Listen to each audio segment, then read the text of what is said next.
Bismillahirrahmanirrahim. Assalamu alaikum dear students. Hope all of you will be fine. This is Azal Institute of Medical Sciences Peshawar. The subject is physics for LHV students and it is all about the introduction of physics. So let's go towards the definition that physics is the study of everyday phenomena. It aims to explain these phenomena in terms of the fundamental laws of nature, or it is the study of matter and energy and their relationship. Physics क्या है? Physics science की वो शाख है, science की वो branch है जिसमें हम रोज़मर्रा के जो हमारे इर्द गिर्द के होने वाले वाक़ियात हैं, जो हमारे रोज़मर्रा के हालात हैं, हमारे जो फंडामेंटल लॉ ऑफ नेचर है, जो हमारी फितरत के बुनियादी असूल है, ठीक है, बुनियादी कवानीन है, उसके बारे में जानना, उन फिनोमेना को, उन तरीक़ेकार को जानना, उसके बारे में स्टडी करना, एक एवरीडे फिनोमेना जो नेचर में हो रहा है। यानी कि इंसान के जहन में इस किस्म के उठने वाले सवालात के हम कौन हैं, हम कहाँ से आए हैं, ये नेचर क्या होता है, नेचर में क्या क्या चीज़ें हैं, लॉ किसे कहते हैं, फंडामेंटल लॉ किसे कहते हैं, रोज़मर्रा ज़िंदगी में हमारे इर्द गिर्द होने वाले माहौल में तगय्युरात और तबद्दुलात किधर से होते हैं या कैसे होते हैं, इस किस्म के सवालात को, या फिर ये कि इंसान कैसे पैदा हुआ, इंसान कैसे दुनिया में आया, दुनिया कैसे वजूद में आई, इस किस्म के सवालात को आंसर करने के लिए जो साइंस यूज़ की जाती है उसे कहा जाता है physics. Physics is actually the study of matter, मादा, ठीक है, मैटर, मादा जिसको कहते हैं। मैटर की डेफिनेशन है anything that occupy space and have some mass is known as matter. यानी कोई भी चीज़ जो वजूद रखती है, ठीक है, वज़न रखती है और जगह घेरती है, मादा कहलाती है, ठीक है। वो कोई भी ऑब्जेक्ट हो सकता है, कुछ भी हो सकता है, ठीक है, यानी कोई भी चीज़ जो जगह घेरती है, वज़न रखती है, मादा कहलाती है। और फिर energy, the ability to do work is known as energy. तो मादा क्या है, एनर्जी क्या है, और इन दोनों का आपस में ताल्लुक क्या है, ये सब हम फिज़िक्स में पढ़ते हैं। फिज़िक्स फिर हम मेडिकल स्टूडेंट्स को क्यों पढ़ाते हैं कि फिज़िक्स में ऑब्वियसली मेडिकल फ़िज़िक्स है इसकी, ठीक है। पहले तो मैंने आपको फ़िज़िक्स की डेफिनेशन बता दी। ऑब्वियसली ये आप लोगों ने मैट्रिक में क्लास ग्रेड 6-7 में पढ़ी होगी, फिर ऑब्वियसली और कहीं नहीं तो मैट्रिक में तो ऑब्वियसली आपने ज़रूर पढ़ी होगी, एफएससी में तो ज़रूर पढ़ी होगी, ठीक है। So I just repeat this kind of definition for physics. Now what is medical physics? As you people are medical students, so what is medical physics? That medical physics is a branch of applied physics pursued by medical physicists that uses physical principles, methods and techniques in practice and research for the prevention, diagnosis and treatment of human diseases with a specific goal of improving health, human health and well-being. Physics क्या है कि देखिए, जो हमारे रोज़मर्रा ज़िंदगी के जो हम लोग तज्ज़ियात व तजुर्बात करते हैं, या फिर जैसे कि मैंने आपसे कहा कि वो बुनियादी सवालात जो इंसानी जहन में उठते हैं लॉज ऑफ नेचर के बारे में, ठीक है, फंडामेंटल क्वेश्चन जो इंसानी जहन में उठते हैं, उन सबको आंसर करने में हमें हेल्प करता है physics. Now what is medical physics? Medical physics जो है वो फिज़िक्स की वो ब्रांच है, अप्लाइड फ़िज़िक्स है, जो कि परसूट की जाती है मेडिकल, यानी जो मेडिकल तिब्बियात है उस पर जो है इसका मतलब लागू किया जाता है इसको, जो कि यूज़ उसमें क्या करते हैं हम मेडिकल फिज़िक्स में, हम यूज़ करते हैं फिज़िक्स के प्रिंसिपल्स को, उसके मेथड्स को, यानी उसके असूल को, उसके तरीक़ेकार को और उसके टेक्निक्स को। किस चीज़ में? प्रैक्टिस में, यानी मेडिकल प्रैक्टिस में, मेडिकल रिसर्च में। किस किस्म की प्रैक्टिस और किस किस्म का रिसर्च? प्रिवेंशन, बीमारियों से तहफ़्फ़ुज़, डायग्नोसिस, बीमारियाँ हो गई है पेशेंट का, हमने उसको तशख़ीस कैसे करना है, हमने उसको डायग्नोस कैसे करना है, मालूम कैसे करना है, ये हमें मेडिकल फिज़िक्स हेल्प आउट करती है। या फिर हमने उन डिजीज़ की ट्रीटमेंट कैसे करनी है, उसका इलाज कैसे करना है किसी भी किस्म की ह्यूमन डिजीज़ को, ये सब कुछ। और ह्यूमन हेल्थ को हमने वेलबींग, ह्यूमन हेल्थ के लिए हमने कैसे काम करना है, उसकी इम्प्रूवमेंट के लिए कैसे काम करना है, उसकी अच्छाई के लिए, उसकी वेलबींग के लिए हमने कैसे काम करना है, ये सब हमें हेल्प आउट करती है मेडिकल फिज़िक्स से, ठीक है। अच्छा, अब हमारे पास इसमें टॉपिक्स हैं। ऑब्वियसली हम इसके ब्रांचेस और बाकी तो डिटेल्स नहीं पढ़ेंगे, जाहिर सी बात है कि आप पिछली क्लासेस में पढ़ चुके हैं। सिर्फ हमने वो टॉपिक्स पढ़ने हैं जो हमारे काम के हैं। जस्ट लाइक इसमें हमारे पास एक टॉपिक है हीट एंड टेम्परेचर, ठीक है। So what is heat? Heat is the amount of energy that is, कौन सी form of energy? Thermal energy. As you know that energy have different kinds of different forms, उसके कई अकसाम है energy की। तो उसमें जो थर्मल एनर्जी है वो हीट की अमाउंट है, ठीक है, दैट एवरी बॉडी और ऑब्जेक्ट इज रेडिएटिंग। कोई भी जिस्म या कोई भी ऑब्जेक्ट जब रेडिएट करता है थर्मल एनर्जी को, उसको हम कहते हैं हीट, ठीक है। किस वजह से? Resulting in molecular movement. जब बॉडी में मॉलिक्यूलर मूवमेंट होती है टेम्परेचर ग्रेडियंट की वजह से, तो बॉडी जो है हीट प्रोडक्शन करती है। उस हीट को, उस अमाउंट ऑफ एनर्जी को हम कहते हैं थर्मल एनर्जी, ठीक है। The term heat in general can be defined as the movement of energy from one system to the environment deriving as a sole consequence of the temperature difference between them. Simply ये कि heat क्या है, ये energy की एक ऐसी form है, एक ऐसी हालत है जो कि रिलेटेड है मॉलिक्यूलर मूवमेंट के साथ, बॉडी की मॉलिक्यूलर मूवमेंट के साथ, ठीक है। और ये कि एवरी फॉर्म ऑफ एनर्जी जो है ना, वो हीट एनर्जी में आप चेंज कर सकते हो। कैसे चेंज कर सकते हो? For example, rubbing of hand on a cold day transform mechanical energy into heat energy. यानी जब आप सर्दी में अपने हाथों को रब करते हो, उसके बीच में जो फ्रैक्शन पैदा होती है, जो उसमें वो रगड़ पैदा होती है, वो जो कोल्ड डे पे आप करते हो, ठीक है। तो वो रबिंग ऑफ हैंड क्या करती है? वो जो एनर्जी की फॉर्म पैदा करती है उसको बोलते हैं मैकेनिकल एनर्जी, ठीक है, जो आपकी हीट एनर्जी को कन्वर्ट करती है इनटू मैकेनिकल एनर्जी। यानी ये हीट की हालत को हम कह रहे हैं ना कि हीट एनर्जी जो है वो किसी भी हालत में क्यों ना हो, हम उसको एनर्जी की दूसरे फॉर्म में हम उसको कन्वर्ट कर सकते हैं, ठीक है। ये एक ऐसी एनर्जी है जिसको हम एक हालत से दूसरी हालत को मॉलिक्यूलर मूवमेंट के जरिए कन्वर्ट कर सकते हैं। या फिर light energy from sunlight, like from sunlight energy falls on objects, obviously on earth, on objects, ठीक है। और ये क्या करती है? ये भी इंक्रीज करती है मॉलिक्यूलर मूवमेंट को, ठीक है, ऑब्जेक्ट्स में। और फिर इसीलिए जो है उन ऑब्जेक्ट्स का टेम्परेचर बढ़ जाता है। टेम्परेचर क्या है ये हम अभी यहाँ पढ़ेंगे, ठीक है। अच्छा, और इसकी एक और एग्जांपल मैं आपको दूंगी इलेक्ट्रिक एनर्जी की, ठीक है, कि इलेक्ट्रिक एनर्जी भी हीट एनर्जी में कन्वर्ट की जा सकती है। कैसे कन्वर्ट की जा सकती है? जस्ट लाइक इलेक्ट्रिक आयरन, यानी आप इलेक्ट्रिक हीट को, इलेक्ट्रिक एनर्जी को आप यूज करो और आप उसमें कैसे उसको कन्वर्ट कर सकते हो कि आप आयरन ले लें, आप इस्त्री ले लें, ठीक है, और उसका आप स्विच ऑन करें, उसको आप इलेक्ट्रिक पावर प्रोवाइड करें, तो वो ऑब्वियसली कन्वर्ट होगी दूसरी फॉर्म ऑफ एनर्जी में, ठीक है। तो एनर्जी की हालत को, हीट की हालत को जो है हम वो किसी भी फॉर्म ऑफ एनर्जी में कन्वर्ट कर सकते हैं। Now why we are studying heat here in medical physics? Because of the reason कि हम लोगों ने बॉडी टेम्परेचर भी मेजरमेंट करनी होती है पेशेंट की, ठीक है। हम हॉस्पिटल्स में, हम घरों में पेशेंट की टेम्परेचर चेक करते हैं ना कि पेशेंट को फीवर तो नहीं है। ऑब्वियसली किसी भी एबनॉर्मल कंडीशन में बॉडी का टेम्परेचर जब राइज होता है, ठीक है, तो फिर पेशेंट को फीवर होता है। तो उस फीवर को हम लोगों ने उससे पेशेंट से बचाना कैसे है, या पेशेंट को पहले उसकी मेजरमेंट कैसे करनी है, फिर उसकी ट्रीटमेंट कैसे करनी है। तो ये ऑब्वियसली ये हीट एनर्जी है जो कि एक हालत से दूसरी हालत में कन्वर्ट होती है, तो टेम्परेचर राइजमेंट होती है। So what is temperature? The measures of how hot और कोल्ड समथिंग इज। कोई चीज़ कितनी गर्म है या सर्द है, इसको हम टेम्परेचर कहते हैं, ठीक है।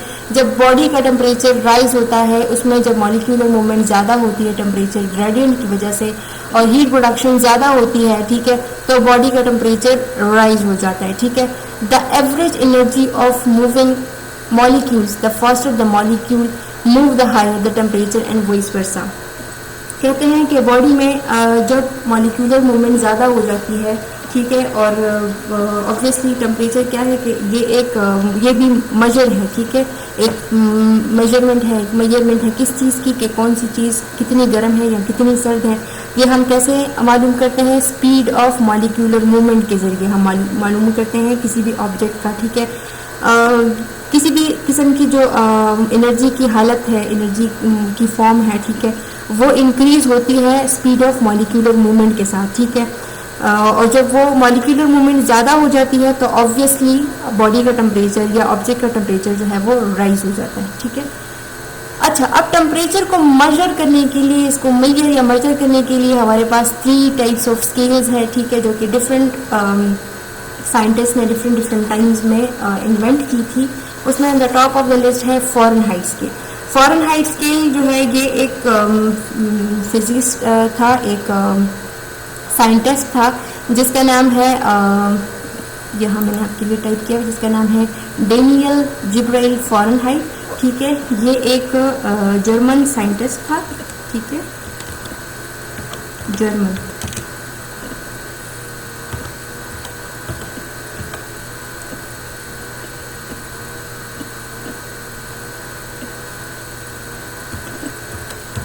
ये एक जर्मन साइंटिस्ट था डेनियल जिब्राइल फ़ारेनहाइट, जिसने जो है तो क्या किया था, जो फ़ारेनहाइट स्केल है उसको इसने इन्वेंट किया था। फ़ारेनहाइट स्केल, ठीक है, इन्वेंट किया था इसने। ठीक है, और कब इन्वेंट किया था? It was about 1714। ठीक है, 1714 में डेनियल जिब्राइल फ़ारेनहाइट ने एक, जो कि जर्मन साइंटिस्ट था, इसने एक स्केल इन्वेंट की थी। ठीक है, किस चीज़ के लिए? टेम्परेचर मेजरमेंट के लिए, जो कि आज भी उसके नाम से याद की जाती है, फ़ारेनहाइट स्केल। ठीक है, जिसमें हम लोग किस तरह से उसको फाइंड आउट करते हैं? डिग्री फ़ारेनहाइट के ज़रिए हम टेम्परेचर की मेजरमेंट करते हैं। ठीक है, डिग्री फ़ारेनहाइट के ज़रिए। तो इसमें इसने क्या इन्वेंट किया था कि फ़ारेनहाइट स्केल जो है ये टेम्परेचर की वो स्केल है जो कि based upon freezing point of water and boiling point of water. ठीक है, freezing point of water and boiling point of water यहाँ पे है। ठीक है, कि फ्रीजिंग पॉइंट ऑफ वाटर यानी इस स्केल के मुताबिक, फ़ारेनहाइट स्केल के मुताबिक, डेनियल जिब्राइल फ़ारेनहाइट की स्केल के मुताबिक वाटर फ्रीज होता था 32 डिग्री सेंटीग्रेड, 32 डिग्री फ़ारेनहाइट पे, और बॉयल होता था 212 डिग्री फ़ारेनहाइट पे। ठीक है, इसके बाद एक और साइंटिस्ट आया, सेल्सियस, उसका जो फुल नेम है एंडर्स सेल्सियस। ठीक है,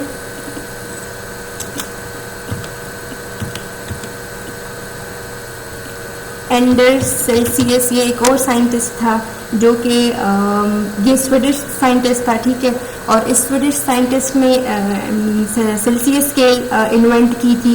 ठीक है, और इसने जो ये स्केल इन्वेंट की थी,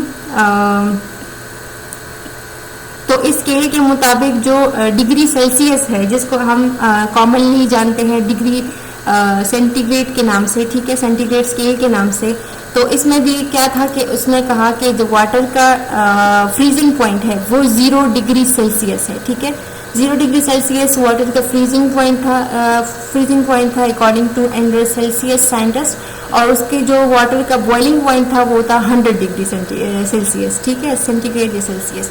फिर एक और स्केल इन्वेंट हुई केल्विन, लॉर्ड केल्विन के जरिए, लॉर्ड केल्विन। ठीक है,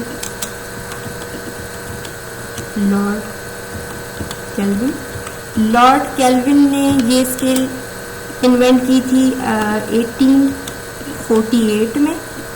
1848 में इसने जो ये स्केल प्रोवाइड की थी, इन्वेंट की थी, इसके मुताबिक क्या था कि ये टोटली जो है बेस्ड अपॉन 0 स्केल है। ठीक है, 0 स्केल पे ये था, मतलब इसका जो स्केल है, ये स्केल यूज होता है कॉमनली फिजिक्स में और इंजीनियरिंग की डिपार्टमेंट में। ठीक है, जिसमें लोवेस्ट फिक्स्ड पॉइंट होता था इस स्केल का, जिसको बोलते थे एब्सोल्यूट जीरो। ठीक है, जिसमें ये जो टेम्परेचर मॉलिक्यूलर मूवमेंट का स्टॉप हो जाता था, और ये जो एब्सोल्यूट जीरो होता था ये इक्वल होता था Kelvin is equal to centigrade plus 273 और minus 273 degree on Celsius scale. ठीक है, और जो फ़ारेनहाइट स्केल में था तो वो था -4.9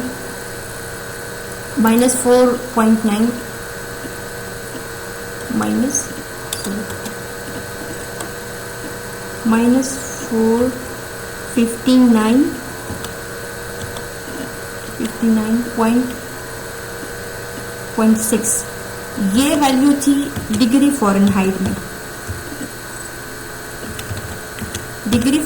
में, और जो सेल्सियस स्केल में एब्सोल्यूट जीरो की वैल्यू थी वो थी -273 डिग्री सेंटीग्रेड या डिग्री सेल्सियस में। ठीक है, ये इस एब्सोल्यूट स्केल की जो लॉर्ड केल्विन ने इन्वेंट की थी, ये उसकी वैल्यू थी। ये एब्सोल्यूट जीरो जो था ये इन वैल्यूज के बराबर था।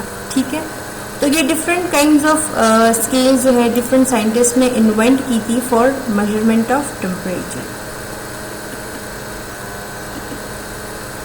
Now coming towards the topic that how we measure body temperature, what is actually body temperature first. So definition of body temperature is it is the degree of heat maintained by the body, or it is the balance between heat produced in the tissues and heat lost to the environment. यानी कि body tissues में जब temperature production होती है और वो temperature environment में patient body या ह्यूमन बॉडी या कोई भी बॉडी, ठीक है, वो लॉस करती है, तो उसको हम बोलते हैं बॉडी टेम्परेचर. अब बॉडी टेम्परेचर क्या है कि ये एक ऐसी डिग्री है हीट की जो कि मेंटेन की जाती है बॉडी में या बैलेंस की जाती है. It is the balance between heat production and heat loss to the environment. ठीक है, तो नॉर्मल बॉडी हमारे पास जो नॉर्मल बॉडी का टेम्परेचर है दैट इज अबाउट 98.6 डिग्रीज. ठीक है, हॉस्पिटल्स में जो हम मरकरी थर्मोमीटर्स यूज करते हैं as because of mercury thermometer क्यों. अच्छा, थर्मोमीटर की भी फिर डिफरेंट टाइप्स है. ठीक है, एयर थर्मोमीटर है, इलेक्ट्रिक थर्मोमीटर है, मरकरी थर्मोमीटर है. So most commonly thermometer that is use in hospital is known as mercury thermometer. जो मरकरी थर्मोमीटर है वो क्यों ज़्यादा प्रेफरेबल है in clinical side because of the mercury के ये जो है ये ओपेक है और बहुत जल्दी जो है ये टेम्परेचर को कैरी करके हमें जल्दी जल्दी से स्केल्स बता देता है और अपर वैल्यूज़ पे जाके ये बॉटम से जब हम बॉडी में इसको रखते हैं तो अगर किसी पेशेंट का नॉर्मल टेम्परेचर है दैट इज 98.6 डिग्रीज. क्योंकि आपकी बॉडी का जो टेम्परेचर है वो ऑब्वियसली हर एक बॉडी का अपना एक टेम्परेचर होता है. इंटरनल जो टेम्परेचर बॉडी का होता है वो ज़्यादा होता है, एक्सटर्नल ये है 98.6 जो कि नॉर्मल है. ठीक है, तो ये आप किस तरह या एक्जिला में पेशेंट की ये मरकरी थर्मोमीटर रख दो या ऑरल कैविटी में बिलो द टंग. ठीक है, तो इससे आपको टेम्परेचर का बॉडी का पता चल जाता है कि किसी पेशेंट को फीवर है तो ऑब्वियसली वो इस नॉर्मल वैल्यू से ज़्यादा होगी, ज़्यादा रेंजेस में होगी. डिग्री सेंटीग्रेड में और डिग्री फ़ारेनहाइट में. डिग्री सेंटीग्रेड में 37 डिग्री सेंटीग्रेड वो नॉर्मल है और डिग्री फ़ारेनहाइट में 98.6 डिग्री जो है ये डिग्री फ़ारेनहाइट ये नॉर्मल टेम्परेचर है बॉडी का. तो अगर इससे वैल्यू ज़्यादा आ रही है इस मरकरी थर्मोमीटर पे या इलेक्ट्रिक थर्मोमीटर या कोई भी थर्मोमीटर जो आप हॉस्पिटल में यूज़ करते हैं, but most commonly that are use thermometers are mercury thermometer. ठीक है, तो वो आपको ये वैल्यू से ज़्यादा अगर दे रही है इट मीन्स के the patient is suffering from fever, so you have to give some antibiotic. आपको उसके फीवर को डील करना है. तो देखिए यहाँ पे फिर आप मेडिकल फिजिक्स की डेफिनेशन पे आ जाओ कि एक तो आपने उसके पेशेंट के बॉडी में थर्मोमीटर रखा, आपको इससे ज़्यादा टेम्परेचर पेशेंट का लगा, तो आपको क्या फील हुआ कि इस पेशेंट आपने क्या प्रिवेंट किया कि the patient is suffering from fever. अब आपने प्रिवेंट कर लिए, अब आपको डायग्नोज हो गया. ठीक है, अब आपने क्या करना है पेशेंट की, आपने प्रिवेंट कर लिया, आपने डायग्नोज कर लिया, आपने डायग्नोज कर लिया कि पेशेंट को इसके जरिए आपने डायग्नोज कर लिया कि पेशेंट को जो है तो नॉर्मल से ज़्यादा टेम्परेचर है, patient is suffering from fever.